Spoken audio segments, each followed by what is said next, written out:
Good morning from Abu Dhabi, here with Professor Jackie Sebire, former UK senior police officer, now at Rabdan Academy. Jackie, before we get into the meat of our conversation in this particular segment, tell us something about where we are right now. Yeah, so welcome to the beautiful Marassi. So in the background, what you can see is the spectacular Etihad Towers. And then just beyond that is the Corniche and the ocean. So we're right almost beachside at a very small marina, which is a really very special place because it's quite low rise, not very touristy, and it's just a beautiful place to be. Let's just spin the camera around for a moment or two before coming back. It's like my holiday advert now. It's a wonderful location, and there's so many quieter locations like this around Abu Dhabi, some busier ones as well, but we're going to talk about your early career in this segment. So let's walk down slowly. We'll find ourselves a bench. It's quite humid today. Yes, you get used to it. You do get used to it. This is good weather at the moment. We've just been through summer, which is, you know, when you open your car and you see it's like 54 degrees, that's never a good day. 54 degrees, let's just get this right. That's Celsius. Yes, never and good. Humidity very high. Yes. That's in the height of summer. Yeah. We're recording this in the early part of November, and so the temperature is pleasant enough. Very lovely. Pleasant enough. The humidity is verging on the uncomfortable, but it's fine. You'll know when it's humid because my hair starts frizzing.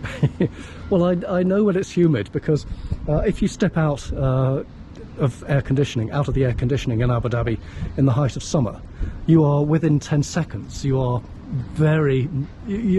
perspiring is putting it Anyone gently. that works here calls it the air condition hop in the summer, because you just hop from air conditioning to air conditioning. You don't actually ever go outside.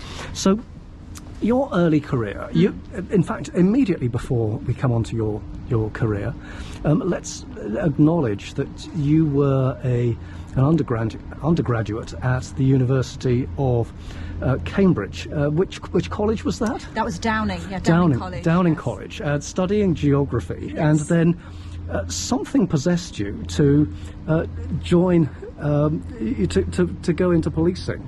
Now, there will be some, I suspect, of your former undergraduate colleagues who said to you, Jackie, why on earth are you going into policing? It wasn't only the undergraduate college that said that. Most of my policing colleagues, when I first started, were going, what are you doing here? Because I just don't think they'd ever met anybody who'd been to Cambridge before, and it was very, very unusual for someone from Oxbridge to go into policing at the very basic probationer level, where, you know, you're rolling around on the floor with drunks and doing all, you know, the police stops, you know, the very, you know, the raw, you know, of being a probationer, I suppose. So why did I do it? It's you look back and you think, why did I do it?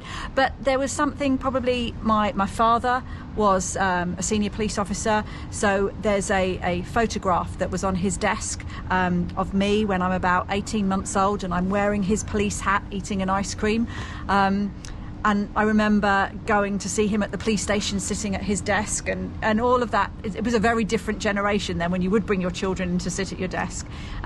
So I think it was just something instinctual, something I wanted to do, but I always knew I wanted to be a detective. That was it. I just had to get through probation, had to get through the driving around and doing all the traffic stops and all of that stuff, so I could be a detective, and that's where my passion was, and that's what I always wanted to do. I'm just going to stick with the academic side for a moment or two, because my recollection, correct me, I'm sure you will if I'm wrong, but you didn't go direct from the undergraduate your undergraduate time into policing. Did No, you did a master's? No, I went straight in.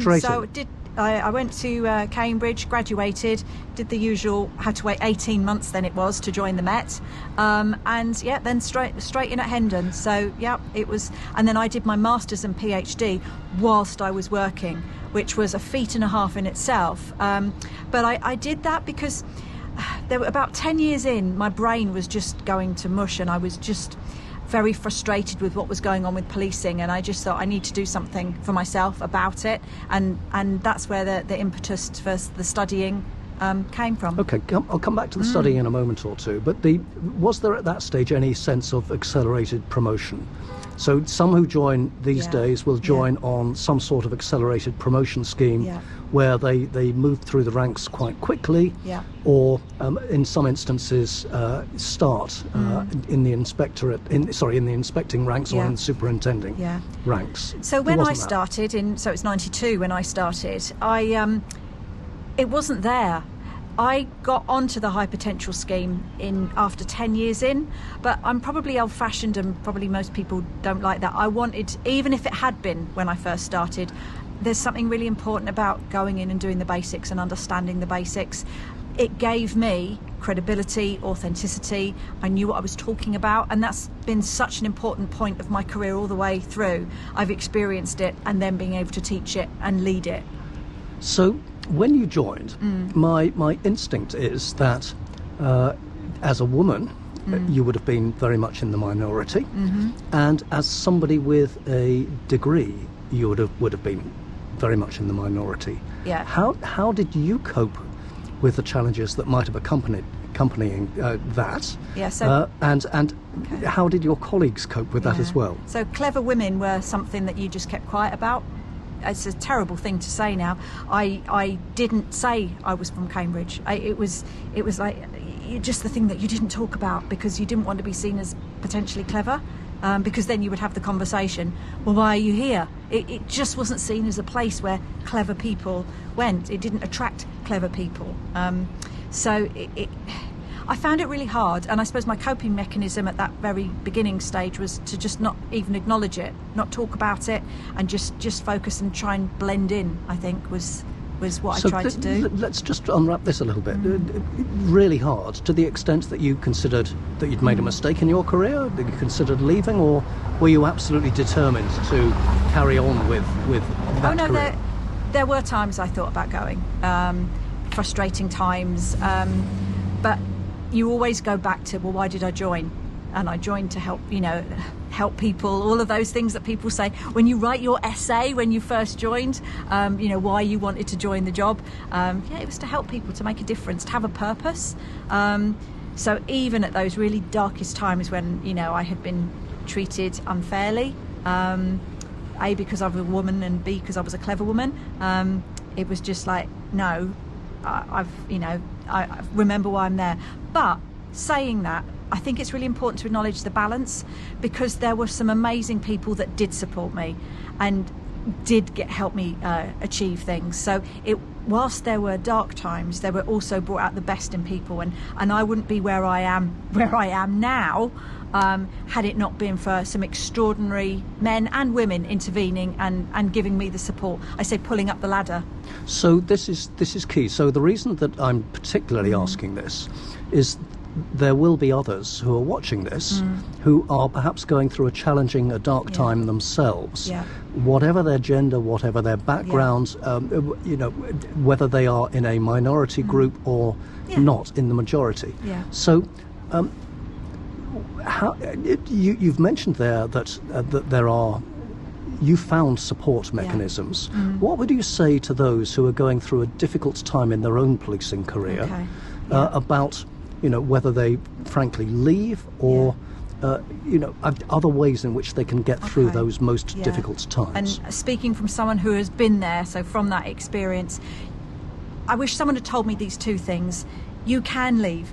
Yes, the money and the pensions and all that is important, but there is a life outside policing that can be associated with policing, but there definitely are experiences to be had outside. So do not stay in a position where it is making you miserable and toxic and not helping your mental health. You can leave. But then the other thing is, you can find extraordinary people. You have to find them. They won't find you necessarily. So there is something about taking responsibility and agency for how you are feeling and getting out of it. I've always said to people that I will try and help them. There's something about payback, and lots of people have been helped and supported. So you just need to try and find them. Find your tribe. Find your people that you connect with, and they will help you. And sometimes you've got to go through that bad time to understand that, and you only know how strong you are when you've been through that bad time. And I'm certainly much better. I'm a much better leader. because of it, I think. So you mentioned two elements earlier on that were distinctive and perhaps, can I say at that time, disadvantaged you to some degree. Your academic background and your being a woman. So thinking in particular at this stage of UK policing, do you feel that those same challenges, I hesitate to say handicaps, but I am going to, well, I just have done, used that word, are bright, are intelligent women still disadvantaged in UK policing to the extent that they once were? No, I think is my answer to that. I think separately, I think there is a conversation to be had around academia and the role that academia has within policing. There is no point, in my opinion, doing study if it's not actually going to make a difference. And that's one thing that really frustrates me, that we have so many reports and papers. What's the point? And you're judged on, in academia, the amount of papers you produce. But what if those papers don't make a difference? What if you produce one good paper that makes a difference? You're not respected as an academic unless you've got 10 or 15. So for me, the disadvantage I came into was I was this hybrid. I was an academic, I had a PhD, I knew about studies, and I'd done, statistical studies, not even descriptive studies. And yet academia still wouldn't let me in. So I think that area really needs more work on academia accepting police officers that are intelligent and can study as academics. And then with women, it is so different now. When I first started, I don't think I didn't have a female supervisor for 15 years until I think Lucy Dorsey was one of probably the very first, and I was a superintendent then. So Lucy Dorsey is now Chief Constable at the British Transport Police. She was a commander when I was a superintendent. So that goes to show I was a superintendent before I had a female supervisor. I'd had various sergeants, but a real, that role model and inspiration. So it is different now. There are many more women promoted, many more role models. It's not perfect, but it is very different. So I think that has changed. The academic issue, the academic handicap, as you call it, is still much more problematic, I think. Tell us about the moment when your academic background no longer became a handicap. A particular opportunity presented itself, I believe, in the lifts at New Scotland Yard. Yes, isn't it funny where the most extraordinary things happen? So I'd done my PhD on domestic abuse homicide, and I was really trying to get the Met interested in, look what I found. I found something really useful and interesting about risk assessments and how we could take things forward. And I knew who Professor Larry Sherman was. I think most people in policing know who Professor Larry Sherman was. And I was staff officer for Mark Rowley, who's now Commissioner, very fortunate then. And I just saw Larry in the lift and I thought, this is my chance. And such a charming, gracious man. He said, well, come and have a coffee with me, let's talk. And it was just that one coffee, that door cracked open, and Larry then graciously let me come into the master's degree programme that Cambridge so successfully have run for years. Have got some great alumni like Cressida, like so many chiefs have been through that programme. So I've been working, supporting, supervising students on that programme ever since. And from there, because I had the Cambridge University background and was working on the master's programme, suddenly other academics started to take me a little bit more seriously. So it's a sort of sliding doors moment in a way. Yeah. And also you probably had 30 seconds in the lift with Larry. Yeah. And in that 30 seconds, you managed to persuade him to explore things a little further. Yep. Both through his kind nature and good services, but also in what it was that you conveyed in that 30 seconds. Yep. Did you have that 30-second pitch ready? Yes. Well, no, I didn't. But it was, if you don't ask, you don't get. So I thought, lots of commissioners talk, the 8th floor on the old Scotland Yard was where the commissioner's office was. And you had between the 8th floor and the ground floor to get your pitch out. And it was like, right, just ask. And it was like, look, Larry, I'm really frustrated. I'm desperately knocking on the door of academia. I'm a practical officer, but I want to make a difference in an evidence-based way. Can you help me? Can you give me some guidance? And we were at the ground floor, and we had a coffee, and that was it. Did he know you at the point you got into the lift? No. He certainly knew me by the time we left the lift. Fantastic. So that is such an amazing story, and I'm delighted that it's had the outcome it has, where you now and before had a passion for evidence-led policing, and you've worked with others and indeed published a significant paper on domestic abuse with, amongst others, an ACC at Thames Valley Police, Katie Barrow-Grint, and I think 2 other collaborators, I think from Essex, but yes, forgive me, I don't know. Yes, they were from Essex at the time. Yes, they moved on elsewhere now. Yes. So tell us how the journey went. A little about how the journey went from that chance meeting in the lift through to your producing that significant academic paper. So it's funny. It's like networking, isn't it? Networking really does matter. It's who you know. So as a result of the work at Cambridge, I became an editor for Policing Journal, which Peter Nehrude is... Professor Peter Nehrude, former Chief correct. Constable at Thames Valley Police, so, amongst other things. So I was a reviewer for their domestic abuse papers, because that was my background. And one of the editors there introduced me to Katie, who I had actually mentored before. So Katie and I did have a mentoring relationship. I was supporting her going through her career. That giving back moment that I've spoken about. And so he introduced us and said, look, you've got some shared interests around domestic abuse. We really think, would you like to write a book? Well, we thought it was going to be a chapter in a book, not the actual book itself. But this was our COVID baby. We went out through Twitter, and that's where we met Dr. Ruth Weir and Dr. Jackie Turton from Essex, as we said at the time. And we met once before COVID to talk about, look, we really wanted a book that was going to help people understand and police domestic abuse. Because I remember going there and going, why isn't she leaving? Why doesn't she just go 30 years ago?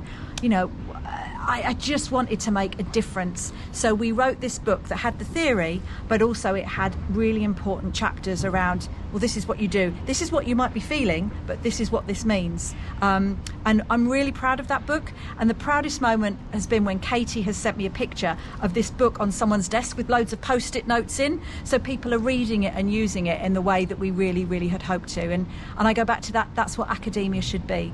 Of course there is theory and important discoveries to be made, but it needs to make a difference to practice. It needs to be applied.